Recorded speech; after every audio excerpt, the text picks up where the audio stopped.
Hey buds, I'm your host Sam. And I'm your co-host Ozzy. And this is... Cushion Crime. It is Cushion Crime. Time. Ooh.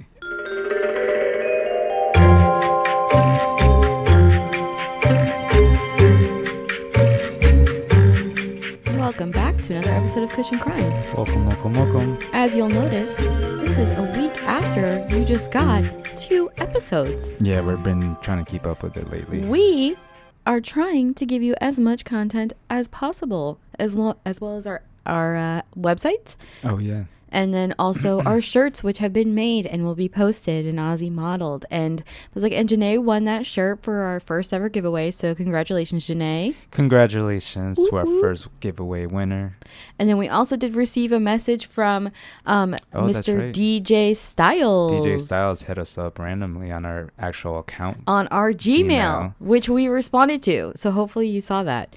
And then, It's pretty cool that he actually left a message. It was I'm not awesome. gonna lie. And he also put a case suggestion, which we're going to do. And I haven't really looked into it yet, but we'll totally do it. Oh, yeah. Definitely. Yeah, I love case suggestions. And we need to do Texas, like officially. We did it for Robert Durst, but we need to do it officially. So Yeah. I'm for it. There's also another Texas one I want to do. So you might get double down with Texas. Double down with Texas. Double down. The Dimsdale Dimmadome. I don't know if you guys have ever seen Fairly Odd Parents, but that's just like in my head. It was pretty cool that we got the email, though. Yeah, that was nice. So thank you for reaching out. And he is an actual DJ, and his stuff is on SoundCloud, so we'll put it in. Some of his stuff is actually pretty good. I'm not gonna lie. I listened to a little bit on it, and I was actually pretty impressed. We were jamming. Ozzy was like, "Ooh, play that one." Yeah, seriously. Mm-hmm. So check him out, DJ Styles. DJ Styles. I just like saying it. Oh, now you know how I feel about the other one that I always say. Which one? Take it away, Ivory Man. Well, in the beginning of his stuff, he has DJ Styles, so it's just like kind of fits in there, you know. Yeah, true. Yeah. But you're just weird. It's okay. I am weird, especially when I'm high. Which is the whole premise of this show. So today, it's just my introverts as non-existent. Your what? My introvertness. Your introvertness when you're high? Yeah. It's okay. That's what makes this show. Although I do get quiet. Yeah, but according to LB Marvin, you're just here for the ride. You know nothing about true crime. True. And it's okay. It's okay. But that's what makes it fun. I'm just a novice at all this. Yeah, it makes it fun though because it's like I know he hasn't heard of the case, so it's like genuine, like what the fuck? Yeah, you know. I definitely don't know anything about this true crime podcast. True pie. Ooh. True pie. Pie. Yum. Cream pie. No. Sorry, family. Just don't listen. Don't listen to that one. Ozzy actually makes a really good weed pie. It's a peanut butter pie. Oreo pie infused with weed. Yeah. So basically, he makes the butter, and then he takes Oreos and he crushes it up, and then he puts the butter in the Oreos, and that's the crust. Yeah. Oh, the weed so is infused good with the crust.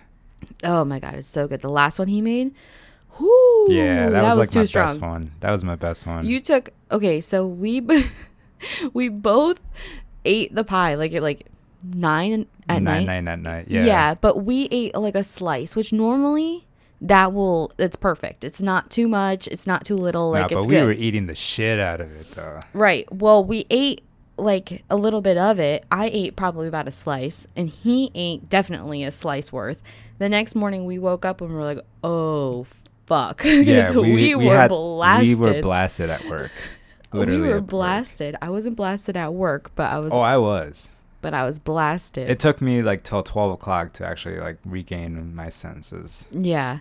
So I don't even know how I survived that day. Yeah, it was crazy. And yeah, that pie was my coworkers dumb were strong. like, "Are you tired or something?" I'm like, "Yeah, extremely." And then the next night I was scared, so I was like, let me not eat as much as I had last time. And I had like 2 bites. Yeah. And I had it at like 7 o'clock. And I still woke up feeling like a little high. And I was like, Jesus, how much did you fucking put in there? The whole grinder worth. And then the keef, right? Yep. Oh, it was probably the keef that did it, honestly. It was really good though. I can't complain about it. No, but it was like way too strong. Way too strong. You're fine. Did you die though? No, but I thought Alright, I was then. going to. You didn't die. That's the important part. All right. Well, Ozzy has a strain of the day for us. Ozzy, would you like to take it away with the strain of the day? I will take it away with the Ivory Man.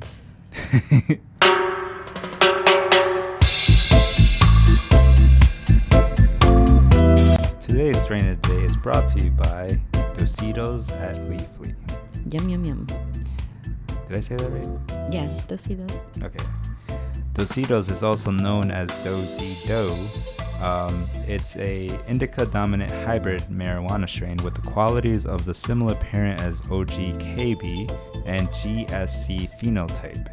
The glycerin trichomes, bright pistils, the lime green lavender leaves.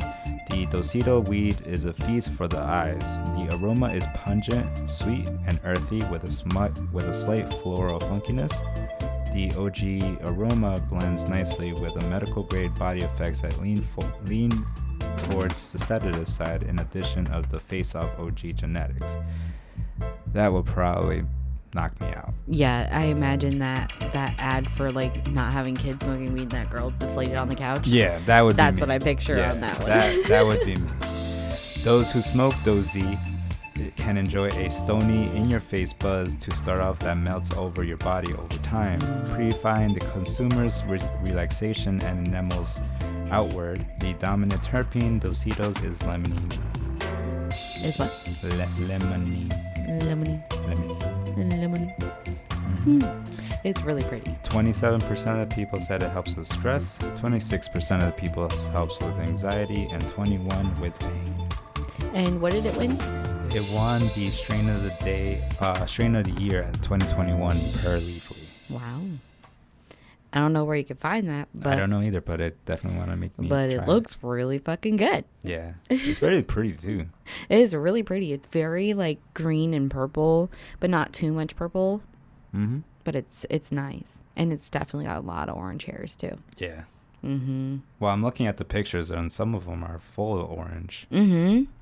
It's obviously just like depends on the plant itself, yeah, but exactly. Yeah, it looks really good. Okay. That's it. Alrighty. Yeah, I guess it has the GSC, the Girl Scout cookies. It's actually what we're smoking now. Yes, we're actually smoking the Girl Scout cookies, so it's kind of the same effect in a way. Yeah, definitely. Except stronger. Yeah, seems like it. Was there any other business that we needed to attend to? No.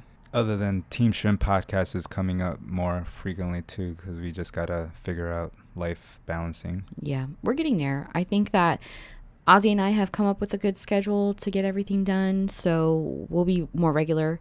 We're trying for once a week and trying for Mondays, but sometimes it might come out a little bit later. We'll be honest. We're human. It's going to happen. Yeah. But like this isn't our full-time job. No. We want it to be. We want it to be. And that's why we're trying to do it more frequently. But it's still it's a lot. Yeah. Like I have basically work. Then from work, I got training. And then teaching kids. Then writing LB Marvin. Then I'm writing our stuff. Like sometimes when I actually want to help you. Yeah. Which he did a great job. So I'm trying. I got a lot of shit on my plate. Yeah. Yeah. So I've pretty much decided that I'll take over for writing for the time being unless Ozzy has like a little bit of a break. And it's okay because I like doing it anyway. It's fun to research. So I just want to help you out. That way you don't do it by yourself. It's all right. But here we are. So yeah, you're going to get more content. You're going to get it hopefully weekly. We are going to be taking a break in June for just a week. Oh, that's right. Because we are going to be doing something, but you're going to get a bonus episode out of what we're doing in June. So you won't get an episode that week, but you'll get an episode the week after, and you'll get a bonus episode about what we did in June. So we won't be telling you now. Yeah, that would be a spoiler. It's a spooky adventure, is all I have to say. And Alyssa, hey Alyssa, shouting you out right now, told me about in Tampa. There is like, I guess they used to do bootlegging, and there's these tunnels, and there's a lot of like spooky shit in the tunnels. You can go like tour the tunnels. So we talked about that. We might do that. The tunnels? Yeah. So I guess they used to do like bootlegging or something through there, and they could only do it during low tide because during high tide, the like the tunnels would flood, and then there was like a lot of bodies and stuff found in there too. And then I guess there was like a serial killer, and that was in the area, but his family worked for like a cremation thing, so he would kill people, cremate them, and dump the teeth. And when the teeth would go down, they'd end up in the tunnel. So the tunnels were really creepy. I've never heard of this. I haven't either. Alyssa just told me about it, so I was like, what? It better be true. Yeah, so it's in Ybor, actually, which is like in Tampa, but so we talked about like actually going to do that, so I think we're going to plan to do that soon.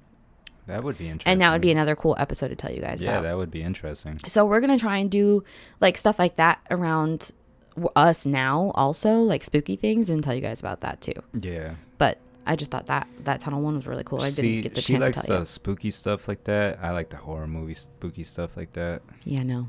That's the difference between us. But you know what though? As soon as we walk into those tunnels, you know you're going to feel something. You're going to feel some type of vibes in there. Yeah, I'm going to feel Bob. Oh, God. If we get haunted, it's all your fucking fault. I'm just claiming that right now. No. Because you're going to be mad disrespectful, and we're going to ended up being haunted. First of all, I'm not disrespectful. Unless you disrespect me. What if the ghost disrespects you? By, like, pushing me or talking about my mom, I highly doubt. It might push you. I got good energy. I'm just kidding. Yeah, I got good energy. We'll see about that. If you guys hear some creepy recordings on here, it's because Ozzy got us fucking haunted. I don't play with sages and stuff. I only use the sage and the Palo Santo, mostly the Palo Santo, because it works kind of like sage. So sage, when you sage the house, it cleanses everything out of the house, but it leaves it empty. And when you use Palo Santo, it cleans everything out of the house, but brings in good things. All right. So without any further ado, I guess let's just jump into our case, right? Yeah. Let's just hop right in. We're just gonna to the dark details. Yeah, really dark details. Oh, is it really dark? Yeah. Oh, Jesus. You're trying to compete with me now? It's not dark in like Toy Box Killer and Ed Gein dark, but it is dark as in like sad and heavy. Okay. So, we'll get there. Just my favorite line now. Keep it in your pocket. That fucking thing. You don't. I hate that term. I know you do. It's like, just tell me the deets. Well, this is a true crime podcast, so something bad happened, okay? Yeah, but you don't know how. You don't know how. I don't know how. I know how. Okay. So, as I had mentioned in our smoke session with LB Marvin and Brianna, and if you didn't listen to that, please go ahead and do it, because it was just us just talking, there was no case, but it was just a 420 episode. Yeah, it was fun. There was recently a case where a father had killed his son and then had killed himself, and that was in St. Pete, Florida. So, unfortunately, this case today has some similar parallels to that case. To a child dying? Yes. Okay. So that's just like a light trigger warning. This is a very popular case. A lot of people know it. I don't know So you don't, but if you've heard it before, yeah, you already know what's going to happen. But this is the Powell case, the Susan Cox Powell case. No, never heard of it. So Susan Cox, but Susan Cox. Yeah, but when she got married, her last name was Powell. She was born on October 16th, 1981. She grew up in a very loving Mormon family in Puyallup, Washington. Okay. Her parents, Judy and Chuck, had been together forever. They had 3 other daughters as well, Denise, Mary, and Marie. So Susan was closest with Denise, and when Susan was younger, she pretty much knew right away that she wanted to do hair for a living. Like, she would do her sister's hair, her mom's hair. She would do anybody that would sit in her chair. Okay, like cosmetology then. Yeah, exactly. Okay. So right when she graduated high school, she pretty much right away went to beauty school and then started doing that. Okay, good for her. Yep. And so she was doing that, and then she would also write in her journal. Like, she was like a very heavy like diary writer. Like, she's been writing her entire life. Okay, that's important later. Put it in your pocket. Put it in your pocket. So Susan, like I said, her family is Mormon, so she would regularly attend her church with her family, and then she would also attend a Mormon event called LDS, and it was a singles event for Mormons.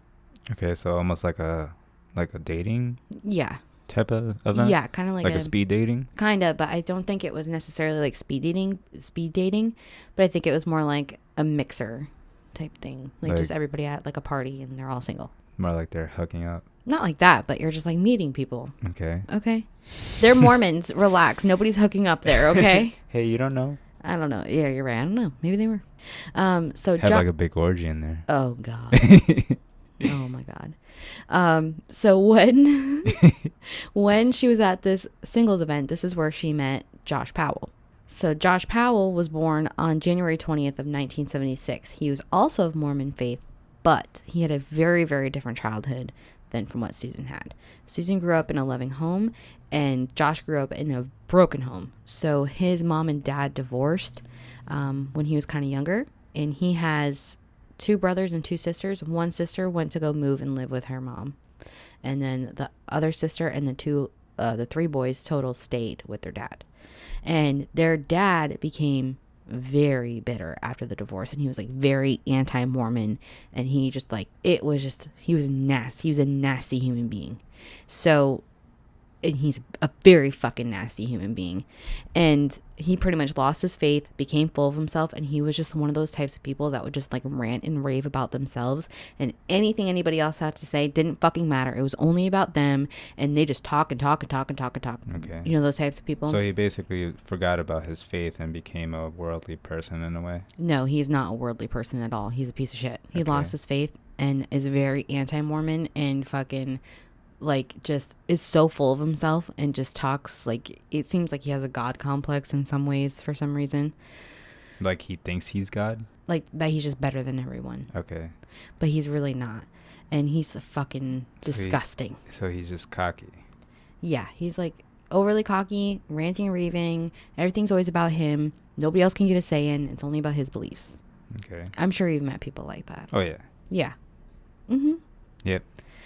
Mm-hmm. So Josh, in his very formative years as a teenager and younger, was with his dad, who is fucking cuckoo crazy. So now he's starting to become like his dad because of the environment that he's in. So just keep that in mind. Put it in your pocket. Yeah, put it in your pocket. So when Josh met Susan at the event, they started dating, and immediately Susan's family was like not keen on Josh because he's fucking weird.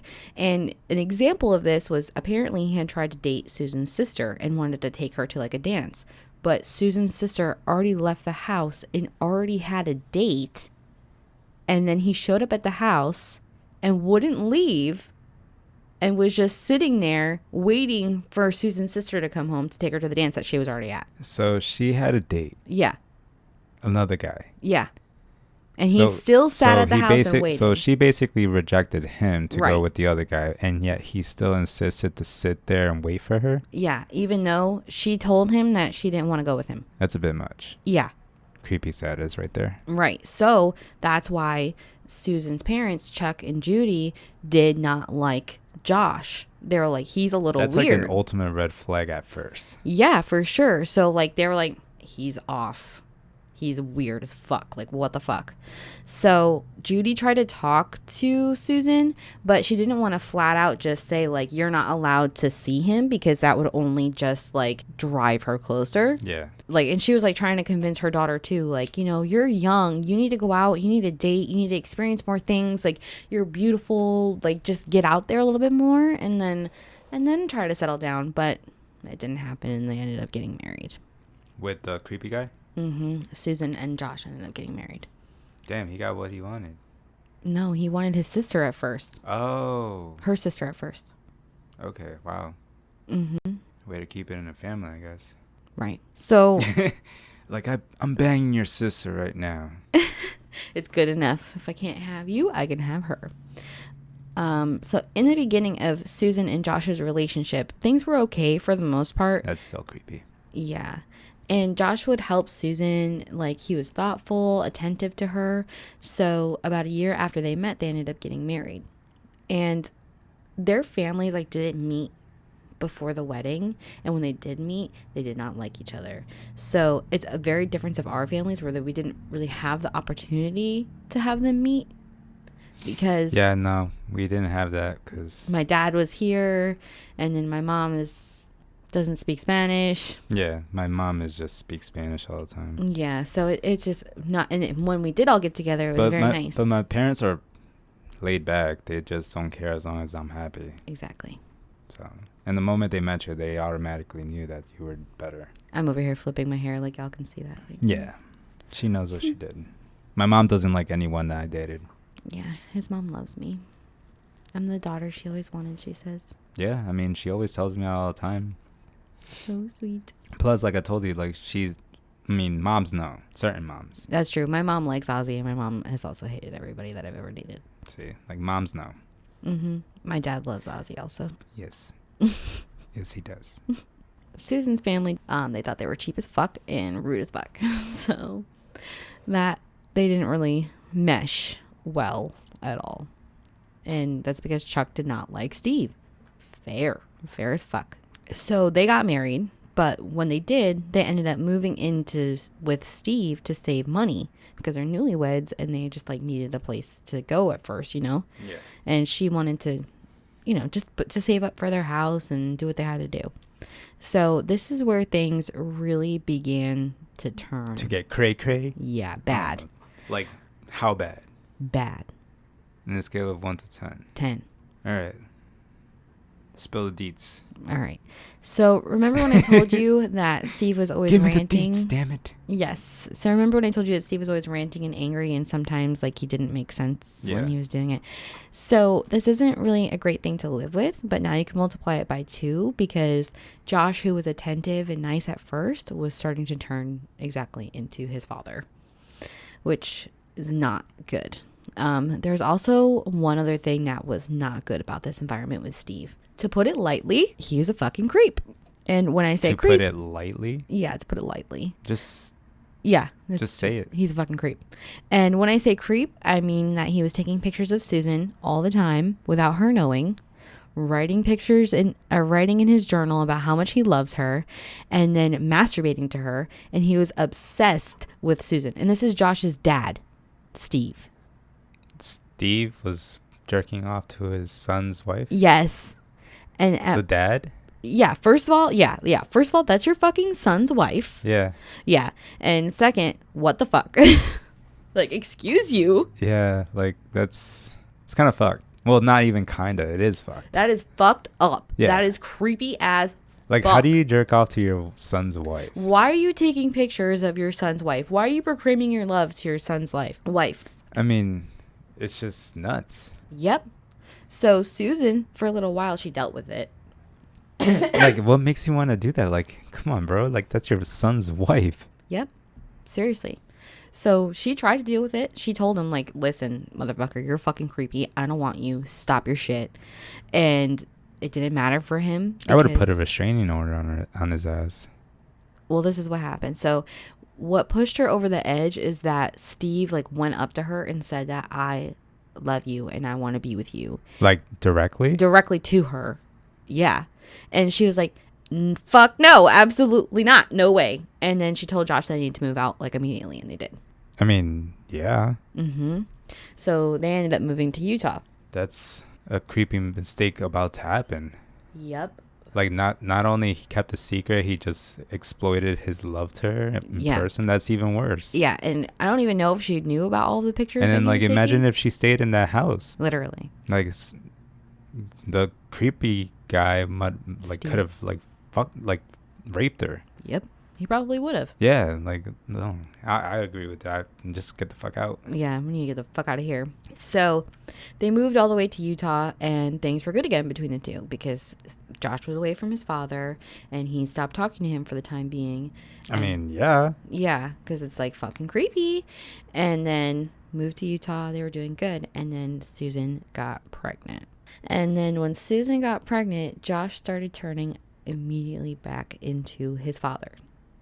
Just being ranting, raving, things were only about himself, didn't give a fuck about Susan.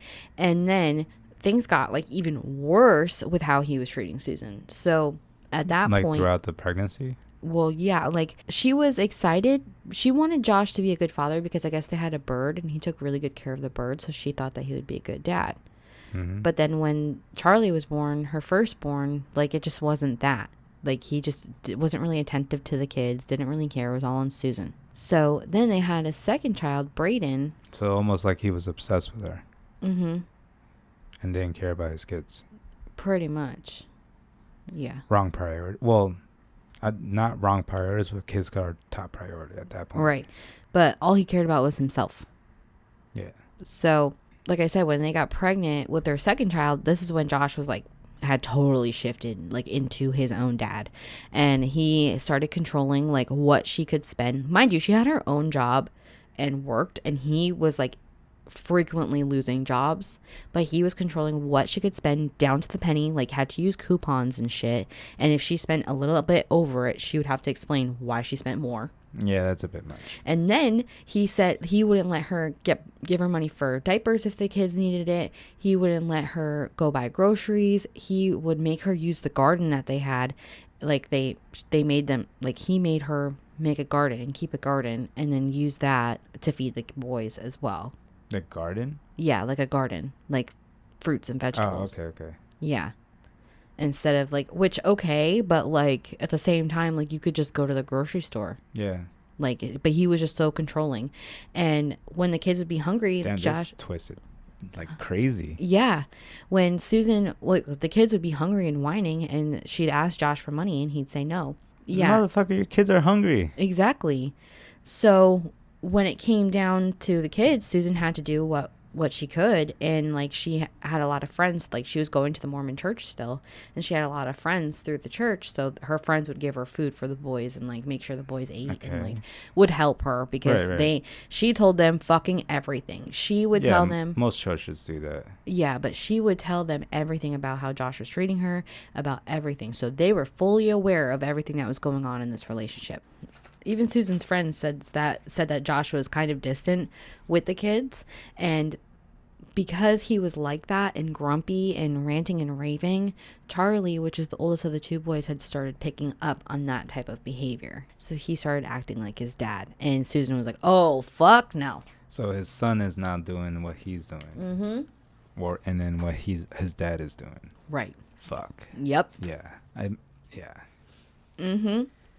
Nope. I'm sorry, but if you had a bad habit and our kids were, picking up on it, I'd be like, nope. Bye. Nope. So the question that everyone asks when like somebody that kind of crazy habit. Yeah. Like I'm okay with like normal habits. Okay. Well, I'm not that. So obviously I know that. Well, yeah.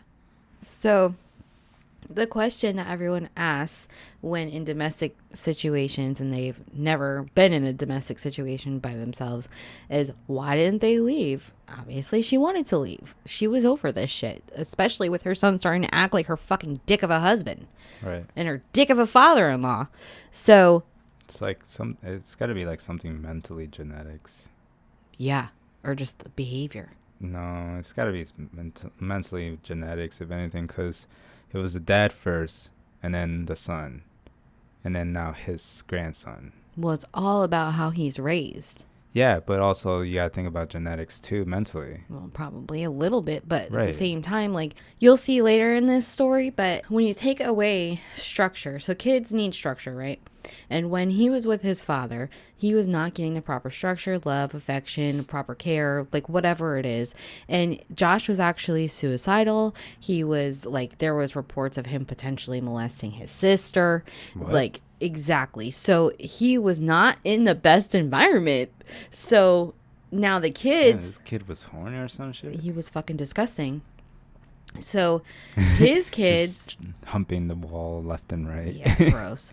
His kids are seeing this, and that's just what they know.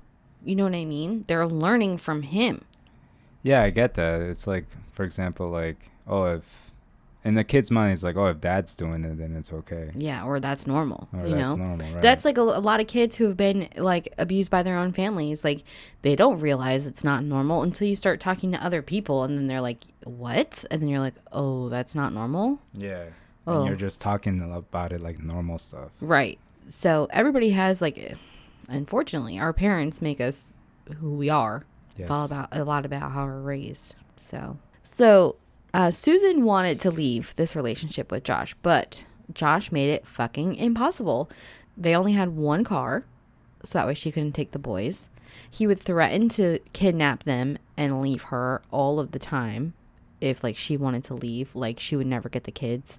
Like he was using the kids as a weapon to control her. Yeah, a lot of relationships be like that nowadays, especially with the whole baby daddy drama. Yeah, so it's sickening seeing that shit. Yeah, and he would also like punish Susan as well, and his idea of punishing her was withholding affection from her, like refusing to have sex with her for like literally said no sex for 3 months, like a punishment. And then Josh didn't believe in divorce either because he was Mormon, air quotes, and Mormons don't divorce. But Susan was like, I am fucking done. I want a divorce. Like, this is crazy. But he would not let her leave. And she did try to fix the relationship as well. At that point, what choices do you have? I don't know. Like, if your spouse won't give you, like, your divorce, I mean, are you supposed to, like, just move out at that point? Yeah, but he's pretty much holding the kids hostage. And then if she takes the kids and leaves, he's going to take her to court and say, oh, she ran out or whatever. But no, I don't think so, because that would be the mom. I don't know. Right? Yeah, I don't know. Because the mom would be taking the kids. And then how would he say, like, oh, she's kidnapping him when it's the mom? I mean, a lot of times with custody situations, like the kidnapping things is the other parent taking the kid. Oh, yeah. Majority of them. Yeah. Yeah. When they're not supposed to. Like, I understand that. But if you're on a scheduled day, you should just do it.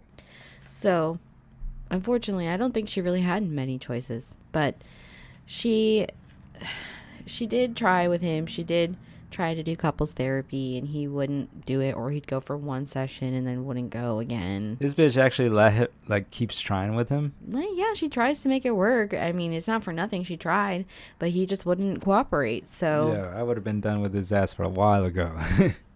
Yeah, but one of the things that Josh let Susan do was go to the Mormon church.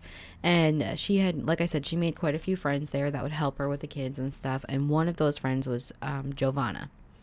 So Susan would often tell Giovanna about the things that were happening at home, and Giovanna would more than often give food to Susan for the boys and for herself. And then Giovanna had even seen some of the things that Josh did firsthand and how he acted firsthand. So she could definitely see for herself that Josh was like controlling, like very controlling to Susan, and he didn't really have that like good father vibe at all. Like, not, like I said, not attentive to the kids. So one night she went over to Susan's house to help her knit a new blanket for Brayden, which was the younger boy. Josh was actually being very different that day, and he was being nice to Susan. He cooked dinner. He made dinner for the boys. He made dinner for her. He actually did his fatherly duty. Right. So that all stuck out to Giovanna. She's like, what the hell is going on here? Okay, I guess you'll have some tonight. And she was like, what the hell is going on here? So normally Giovanna like found him very off-putting, but he was just like doing the dad thing. She was like, okay. But when she went home that night, she never thought that she was going to be the last one to see Susan. She died? On December 7th. Oh my God, come on. 2009. You just gave me a huge spoiler alert right here. On December 7th, 2009, Debbie Caldwell, who ran the daycare that Charlie and Brayden went to, was waiting for the boys to arrive. Usually, when Susan drops the boys off, she would be there as early as 6 a.m. And then when Josh would bring them, he would be there usually very late, without calling, without any notice, just no care for anybody fucking else. But that morning, the boys never showed up. So Debbie began calling Josh and Susan, and when she didn't get a response from either of them, she started to get worried. When Debbie went to go drop off some of the older kids at school, she ended up stopping by Susan and Josh's house to check on them. She knocked a couple times. There was no answer. Debbie was even more worried because now Susan wasn't answering her cell phone or her work phone, and no one was answering the door, nor the house phone. So Debbie tried calling Josh's job, and they said that he didn't show up for work either. All right. So now at this point, Debbie is very worried and she calls the backup emergency contacts for the boys, which is Josh's sister, Jennifer, because she also lives in Utah, which is why they moved to Utah. Okay. So they were staying with them? No, like they had their own house, but Terry, his mom, and Jennifer lived there as well. So like they had people there if they needed. So Terry, again, which is Josh's mom, and Jennifer go over to Josh's house to check things out. They try to the door to the house. It's locked. They call Josh and Susan. All the phones go straight to voicemail. At this point, Terry calls the police to report them missing because they're like, what the actual fuck? And this is all happening at like 9 a.m. So she never went to bed or something? Hold on. Oh my God. Come on. I'm going to tell you what happened, obviously, but not yet. Yeah, obviously. But it's like, bro, the suspense. This is how we all find out everything, okay? So at 3 p.m., Giovanna started trying to call Susan and Josh, and then Josh answered the phone. She asked him, where are you and what are you doing? The police are looking for you. And Josh remained quiet and said, we're driving around. Giovanna then asks, where is Susan? And Josh goes, she's at work. Giovanna says, no, the hell she's not. We're really worried about her. And Josh says, I got confused. I thought it was Sunday. And Giovanna said, no, you knew it was Monday. You need to come home right now. So he's already lying. Yes. Just, like mixing up his lies. Yep. After Josh gets off the phone with Giovanna, he calls Susan's phone and leaves a voicemail. So it was almost 5:30 when Josh finally called his sister back. And remind you, this was all happening at 9 o'clock in the morning. Okay. So at 5:30, he calls his sister, and Jennifer at the time was on the phone. 5:30 in the afternoon? At night, yeah. Okay. Jennifer was on the phone with Susan's dad, but Josh didn't know that. So it was like a three-way call. Okay. So Jennifer asked him where he was, and he said that he was at work, which was a lie, and she knew that it was a lie. And she asked about the boys, and he says that they are safe. Then she asked where Susan is, and he says, I don't know, at work, I guess. And she says, no, Josh, I know that's not true. And then he says, how much do you know? Okay, what? Who says that? Like, how much do you know? It means like you're incriminating yourself. Yeah, right there. like there's more to know. Yourself. Literally. Like he just wants to know if everybody knows what actually just happened. Exactly. So you're just snitching yourself out at that point. And then Jennifer says, why would you ask that, Josh? What have you done? And then she says, what did you do to her? And then he hung up the phone. That motherfucker killed her.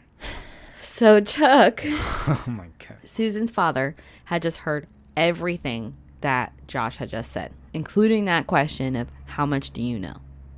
So Chuck tells... that's a big clue right there. Yep.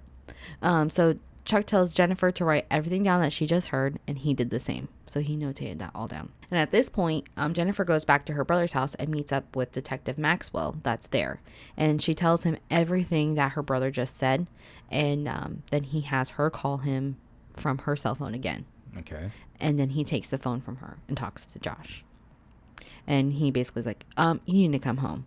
So that was at 5:30. So then he finally gets home at 6:40. And then the police asked him, like, what the hell is going on here?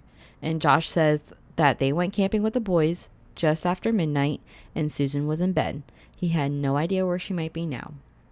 And he said that he thought it was Sunday. And then once he realized it was Monday, he didn't call his job because he was afraid he might lose it because he mixed up the days. Worst excuse ever. Uh-huh. Yeah. Who takes their children camping at midnight? At midnight. In the motherfucking dead of winter. Oh, it was winter too? In a snowstorm. Oh, fuck no. That motherfucker's lying. Yep. And then, why wouldn't you want to call your employer so you don't lose your job? Like, you'd at least want to call out. Right. Or like, I'm so sorry I mixed up the days. Even still, that's like a bad excuse, though. Right. But that's a no-call, no-show. You're more likely to lose your job that way. Yeah. But, I mean, to be fair, like I said, that's a bad excuse. No job would actually accept that. Right. What do you mean you mixed up the days?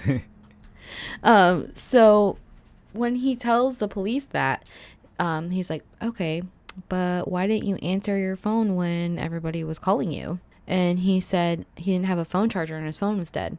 But the detective is looking in the fucking window of the minivan that he's in and sees in the center console that there's a charger plugged into one cell phone and there's another cell phone there as well. Do you want to guess whose other cell phone? Susan's. Mm-hmm. So he's calling and leaving voicemails on Susan's phone asking her where she is when it's fucking right next to him. Wow. Yep. So he totally did this. Yeah, he fucking... There's no doubt in my mind. He's a very rookie murderer. Yeah. Like, why would you not dispose of the phone too?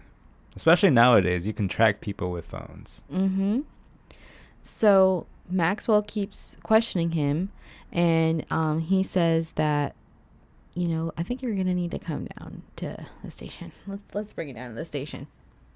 So he tells the same story that I just told you about leaving at midnight. He elaborates a little bit, and he says he took Charlie sledding that night before he went camping. And then when he came home, he read the boys a story and began to clean the couch with his new rug doctor that he had gotten. He chose to take the boys camping, and Susan didn't want to go, but he went anyway, and they went to Simpson Spring, and they slept in the car. In a snowstorm.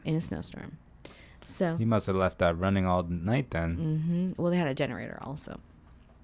Okay. So Maxwell keeps questioning him, but ultimately they let him go. They do search the van, and they take a circular saw, 2 knives, a tripod, gloves, a rake, blankets, a gas can, tarps, and a shovel.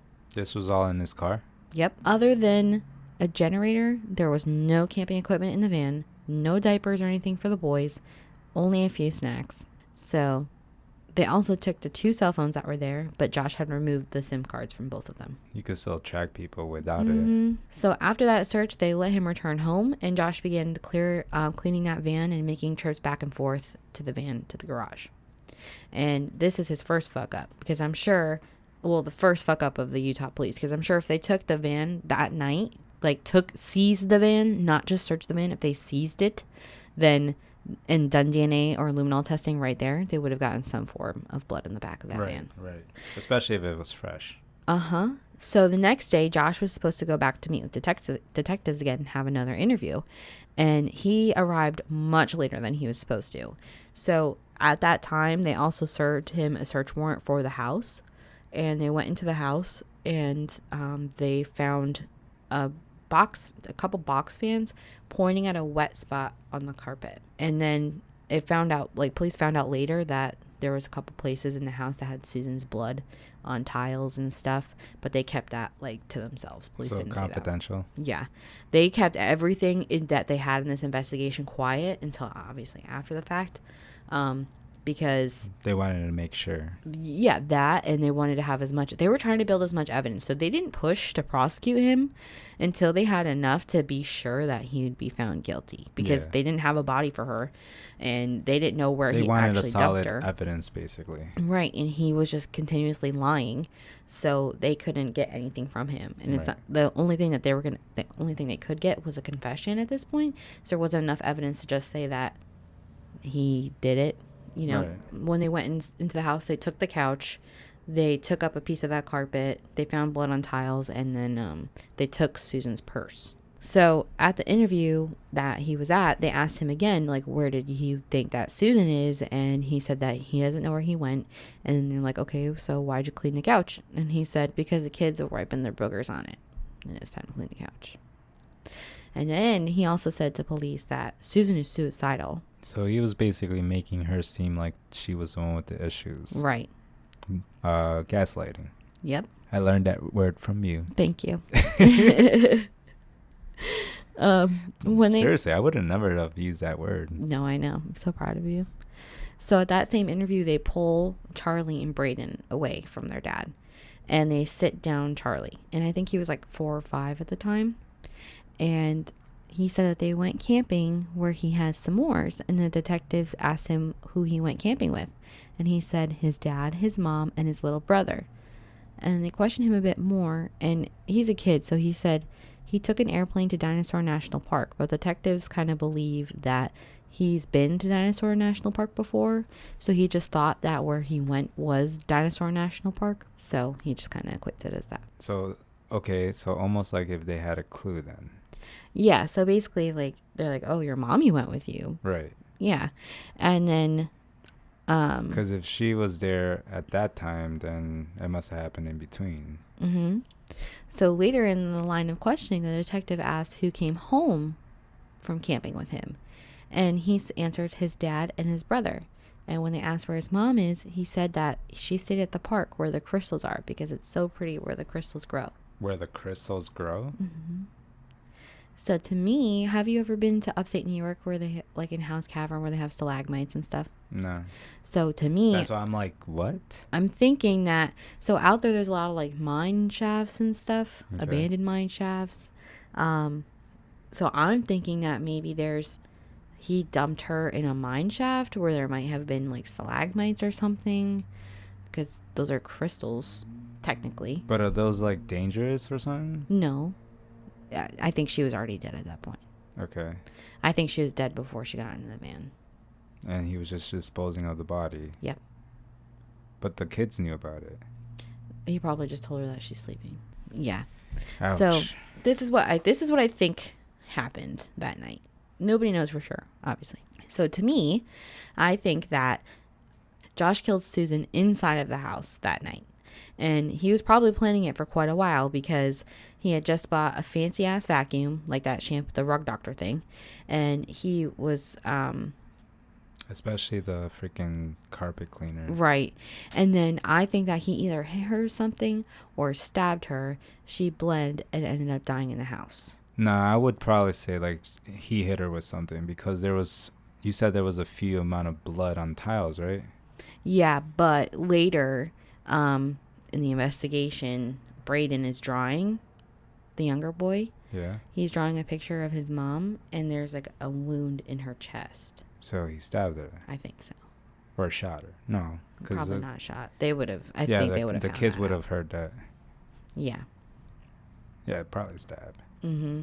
But I don't know for sure.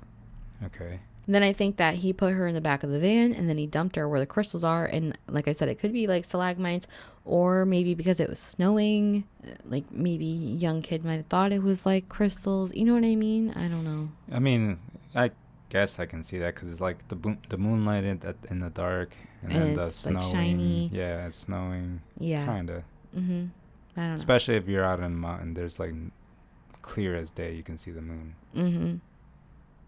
So I'm thinking that's what my thoughts are kind of. Yeah, I can kind of see that.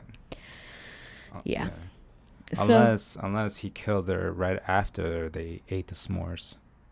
I'm thinking that he killed her right after Giovanna left, because her purse and everything was already home, and if she went with him voluntarily, she would have at least took the purse. They don't tell you how she died exactly? They never found her body. What? Still. Are you serious? Mm-hmm. Like till this day, 2022? Mm-hmm. Bro, what happened to the husband? We're not done. What do you mean we're not done? There's a lot more. You killing me, Smalls. You killing me over here. So when police talked to Debbie, the daycare worker that like initiated and called the police and everything that started this whole like where the fuck is Susan? Okay. She also told them that Josh had stopped the check that she was supposed to receive for the week that the boys were supposed to be at daycare, that they were dropped off late, or that they didn't get dropped off at all. And Josh said to her that they will no longer be needing daycare. And that was a whole week before Susan went missing. So he's planning shit. Premeditated. Mm-hmm. Yeah. That way nobody asks questions. No. Because it's been a week, I haven't seen him, and, you know. No, so, like, it was premeditated. It was, like, he told her the week before that they wouldn't be needing daycare anymore and then canceled the check that she was supposed to get. So he knew that he was going to be killing Susan. So it was definitely premeditated. So after this, when it came down to the efforts to help find Susan, Josh definitely didn't hand out any flyers. He didn't participate in anything with her family. Like, he would bring the boys, but the boys would be running around like it was like a party with all these people. Like, the boys didn't understand the situation, you know, and they're young. I don't expect them to, but right. Even though to his friends, he would say that she had left him and the boys. And everyone in Susan's life knew that that was not the fucking case. She would never leave those boys. She loved those boys so much. Like, she would never leave them. So. Yeah, I mean, like, how can you say that? Like, talk mad shit about her after she's not even there. Right. So, police ended up getting a call from Susan's friend at work. And when they did, they were like, hey, Susan has a diary in her desk, and I think it's worth you reading. So she kept, like I told you, she kept diaries for her entire life. And she kept this diary away from Josh and kept it at work so that way he wouldn't know about her diary. So almost like a coping mechanism. Exactly. And trying to get out her thoughts, but she kept it at work so he wouldn't read it and freak out. Right. So, and she can honestly put her thoughts in there, you know? Because that, I'm assuming at work was her quiet time. Yep. So in that diary, they found a note about a key in her purse. So they took the key out of the purse. The key was to a safety deposit box. And in the safety deposit box, they found a piece of paper. And it said, if I die, it may not be an accident, even if it looks like one. Take care of my boys. Then after that, the note said she wanted her parents. Jesus, almost like she knew she was going to die.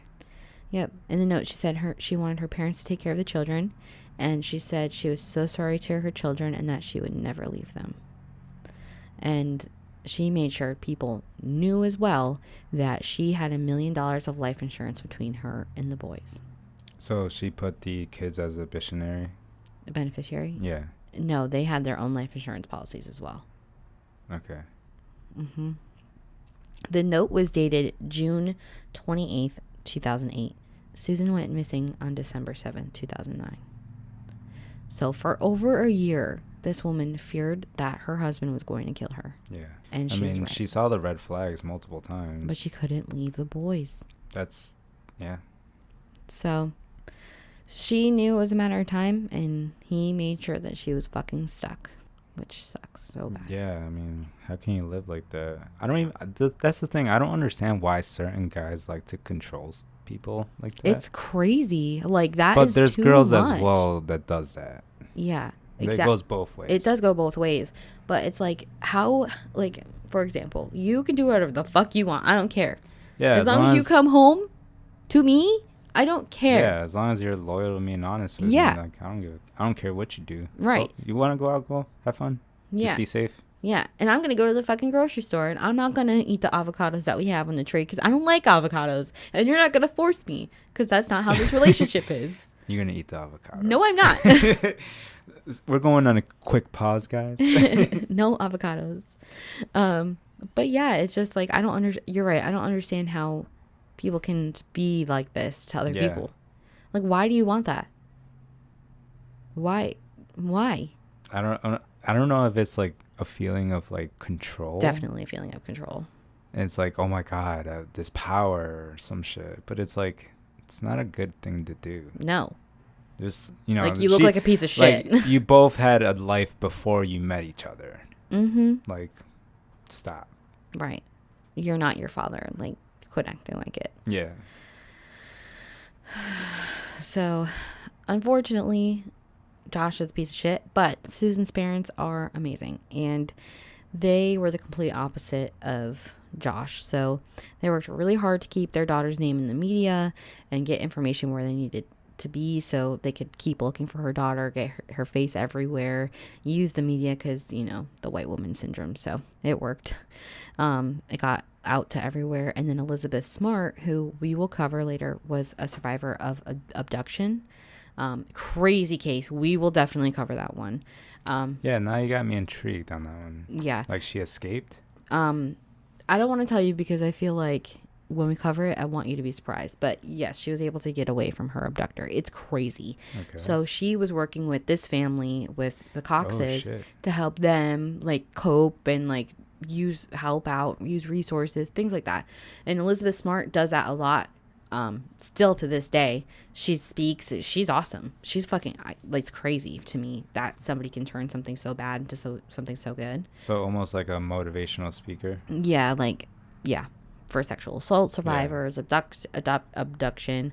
Like, not a lot of people can say that they've been abducted. You know what I mean? Right. So it's crazy. So they were working with her. And at this time, Josh was really struggling to take care of the boys on his own. So he asked his brother and sister to come down and help him. But Really, what he wanted to do was go back to Washington without the media being alerted. And police told him that he should stick around. I mean, he wasn't under arrest yet, but they didn't really want him leaving because he's still under investigation. So he snuck out without the police knowing. And Alina and Mike, which are his two siblings, stayed behind so he could leave, but he was caught by his friends. And they called the police and said, yo, Josh is in Washington. Oh, jeez. Just so you know.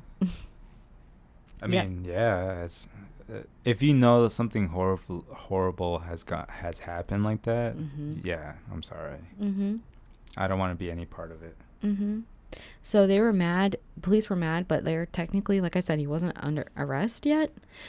So after this, like a little bit after this, Josh decides to end up moving back to Puyallup with his father, and he takes the boys and he rents out the house because he can't sell it yet because Susan's technically not deceased. She's just missing.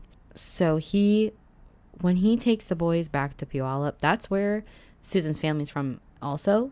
So they like want to see the boys. Like those are their grandbabies. Right. Yeah. And no, Josh refuses to let Susan's family see the boys. Like it got to the point where, Josh was even cutting off his own family from talking and seeing the boys. And it's almost like he had a hate towards the boys. Like doesn't want them socializing. Yeah. He doesn't want them being with Susan's family because guess what? He moved back in with Steve. The father. Yep. So it's Steve, Mike, Alina, and the two boys. The boys were not getting proper care. They were fucking gross. It was terrible. Jesus. Yep. And Josh even cut off his own family, his sister Jennifer, from the one that was in Utah. She ended up going up to Puyallup and asking directly to Josh, like, what the fuck did you do? Tell me, what did you do? And where did you hide Susan's body? And then she also asked him if he had ever even loved Susan. And she did all of this while she was wired up. So she was wired by the police. Okay. I was going to say, there's no way you would go up to a person just like that and just say. Well, it's her brother. I would. Yeah, but like, you know, you're trying to get evidence. So that's what I'm saying. I don't blame her for doing that. Yeah, no. So unfortunately, she was not able to get any information out of Josh, but she was disowned by Steve for accusing Josh. And he was basically like, get the fuck out of my house. You're never welcome back here. You were disowned from this family.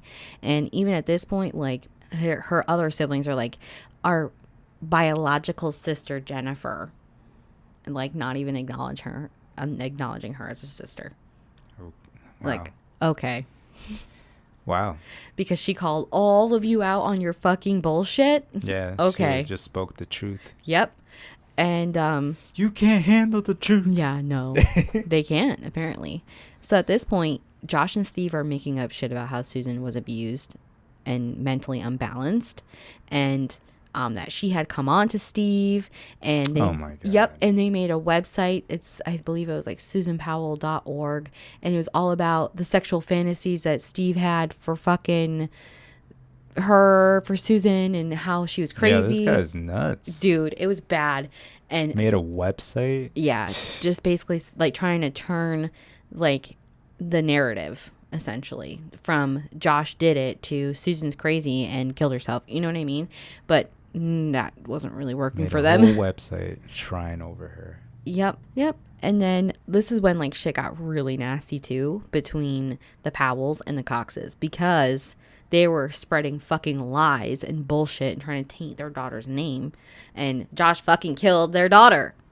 So at this time, Steve ended up getting like really paranoid, and he installed like 6 cameras around the house. So he was like, they were calling it Fort Powell. Yeah, it was like a fort, I was going to say. Yeah, they were calling it Fort Powell. So at this time. That's another evidence right there. Why are you putting mad cameras all of a sudden? At this time, police were still building the case. Like, they were out searching and tracking down leads. And they did find a few credible ones, but not really anything that led to where Susan was. And there, like I said, there were a couple of false alarms that her body had been found. It just sucks, is every time it's not her. I mean, I'm sure her family just wants to lay her to rest properly. You know what I mean? Yeah. So. But at the same time, I don't think they would notify them if it's official, right? They would tell the family right away. They tell them actually every time they find a body, in that area. That They're might like, be a possibility. Yeah, they're like, hey, we did find a body. We're not saying it's her, but it seems like it might be a possibility. Oh, that's kind of messed up. Yeah, so it's happened a couple times. Actually, as recent as this past year, they found a body in a mine shaft, and they called the Coxes, and they were like, hey, it might be Susan, but it wasn't, unfortunately. Jesus. Yeah. So, yeah, that's got to be a mental like game. Yeah. Honestly. Yeah, but at this time, I think that they can accept that I think they know that their daughter is gone. It's just the want to bring her home. Yeah. You know? So Josh and the Coxes feud continued on, and Josh wasn't allowing them to see the boys at all, and he went even as far as to put a restraining order on Chuck, Susan's dad, from seeing him. It should have been done a while ago. Well, no, Josh put one on Chuck. Oh. Yeah. And at this point, Chuck has pretty much had enough and is pushing the police to arrest Josh. Like, what the fuck are you doing? Like, arrest him. Like, you have enough to arrest him. Yeah. And they're like, all I kept doing was saying, we build a case. We're building the case. We're building the case. And Chuck was getting really scared of the safety of the boys, but the police kept saying that they didn't have enough. So there was also rumors going around that Steve... This guy must have been like one step ahead of them. Yeah. He was planning it for a long time. Yeah, he's getting away with it right now. Mm-hmm. So there were also I don't know how rumors. you can get away with it like that. Well, you'll find out. Oh, don't do this. We have a page and a half left, okay? There were also rumors Just tell me around. the deets. I'm telling you. There were rumors going around that Steve, Josh's father, had helped Josh kill Susan. He was actively working to blame Susan for leaving and tarnish her reputation, but the Coxes didn't want to give up. They were constantly pushing for more information, and they put up a billboard right near Steve's house so that way they would see it every single day. When they left the house, they have to think about what they did every single day. Mindfuck. Yep, like, fuck you. Look at my daughter and admit what the fuck you did. Yeah. And total mindfuck right there. Yep. It's almost like psychologically like wanting to, hey, just say the truth. Yep. And they also did, police pushed Chuck and Judy to do a honk and wave for Susan. And that's basically like, it's signs that say honk if you remember Susan. And like, okay. Yeah, so they were out holding signs right in front of like a grocery store. And Steve pulled up and blew up at Chuck. And then after this, Josh pulled up and was like saying, oh, you see, like, they're harassing us. They're standing in front of the grocery store that we go to. And like, they like pretty much almost got into like a really big fight. And like the police were like, okay, break it up. Right. So after this, the Powells sent some of Susan's diaries to news outlets. And then the Coxes filed a civil lawsuit against them. Good. Mm-hmm. Like they deserved? Yeah, definitely deserved that. But the reason they sent in some of her diary entries is because it made her appear mentally unstable. But she was venting out her emotions. Exactly. So. That was her outlet. Yeah. So, especially at work, the only quiet time she gets. Yeah. So after this and the mention of Susan's diary, the police are like, okay, thank you for admitting that you have more of Susan's stuff. So they search the Powell home and they take all of Susan's diaries. They find Steve's creepy pictures of Susan that he took of her. Oh, shit. They also find Steve's diaries that he wrote and confessed. He wrote diaries too? Yep, confessed all his love and shit to Susan. Oh, shit. The shrine. They took laptops, they took computers, they took cameras, they took fucking everything. They also searched Steve's safety deposit box, and they found an internal hard drive with notes written on it and Josh's name, and they took that too. So, what's in the hard drive? I don't know. You don't find that out. No? Actually, you kind of do. They also found out that Mike, Josh's brother, what's in the box? Yeah, had abandoned a car that was in a salvage lot. And they thought it was the one that they were, like, driving back and forth, like, when they came to come see him to go up to, like, Washington and stuff. Okay. Like, he thinks that, like, Mike came and helped Josh. So, police find that car. They bring a cadaver dog, and it hits for the scent of a body in the back seat. Mm-hmm. What? Yep. So. Are you serious? Mm-hmm. But there's no body in there, obviously. Oh, my God. Yep. So total mind fuck over here. Yeah. Lots of twists and turns. So it really seems like a real big family affair, whatever happened to Susan. I think almost the whole Powell family was involved. Yeah, almost. That's what it's starting to seem like right now. Like every single family member is defending themselves. And after that honk and wave took place and the house, they searched the house and everything, Stephen Powell was arrested for possession of child pornography and 14 counts of voyeurism.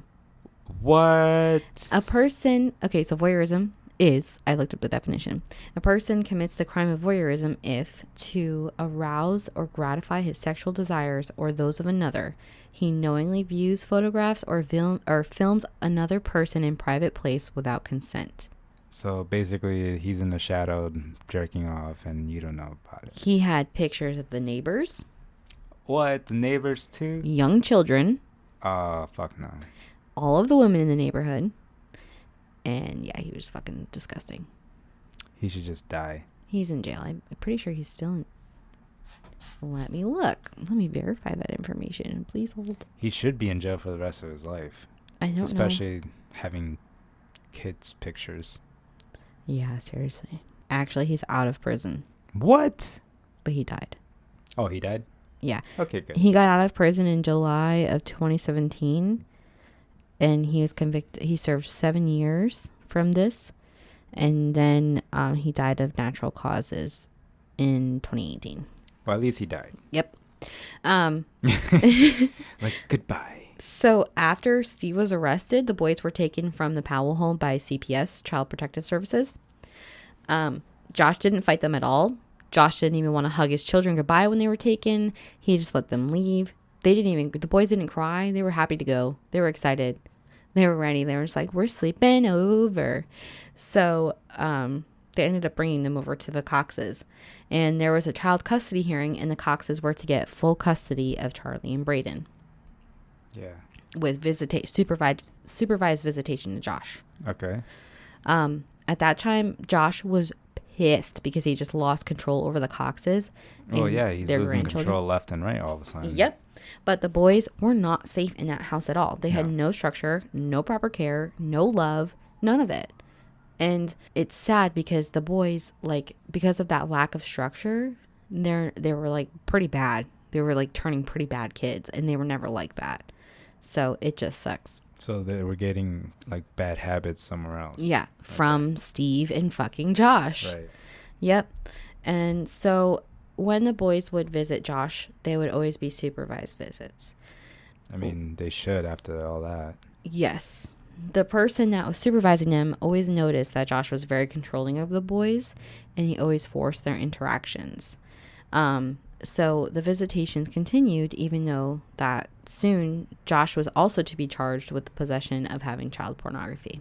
So that whole family was basically a bunch of pedos. Mm-hmm. That's sick. No wonder he's fucked up. Mm-hmm. And let me just say what happens next is the worst part of all of this.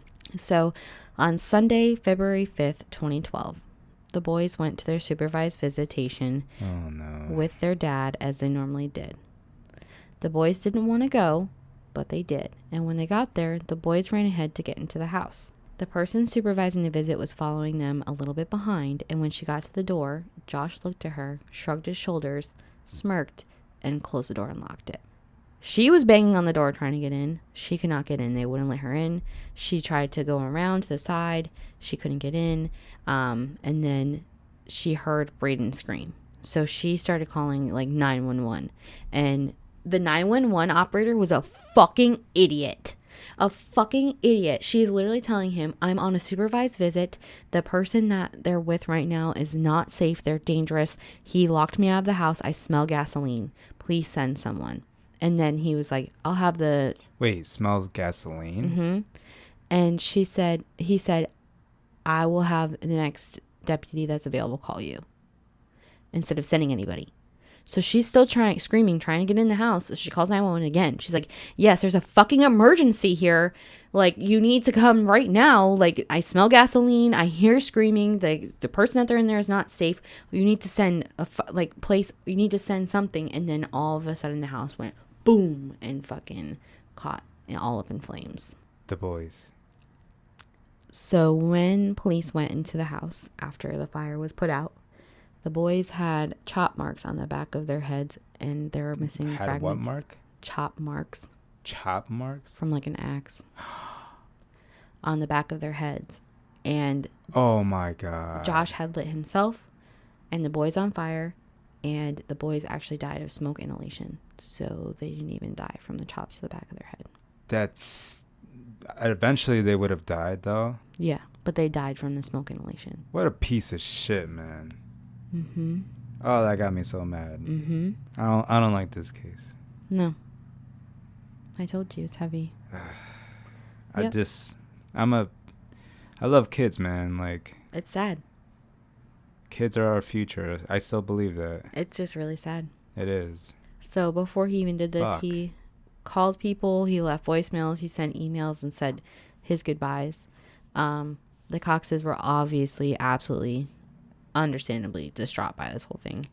And like I said, it was determined that he tried to kill the boys first by taking like an axe to the back of their necks, and then they died by the smoke inhalation. So Susan's family took this as a sign of confession that Josh had definitely killed Susan, and this is absolutely fucking sick. And yeah, it is. I feel so bad. I'm so like in shock of how he killed them. Like the axe in the back of the head, bro. Come on. Yep. That's your own fucking kids. Yep.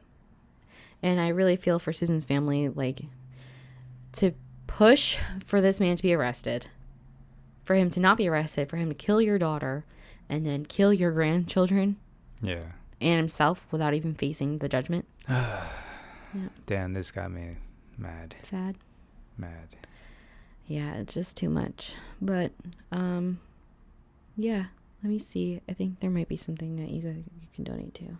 Okay, yes. There is a Susan Cox Powell Foundation.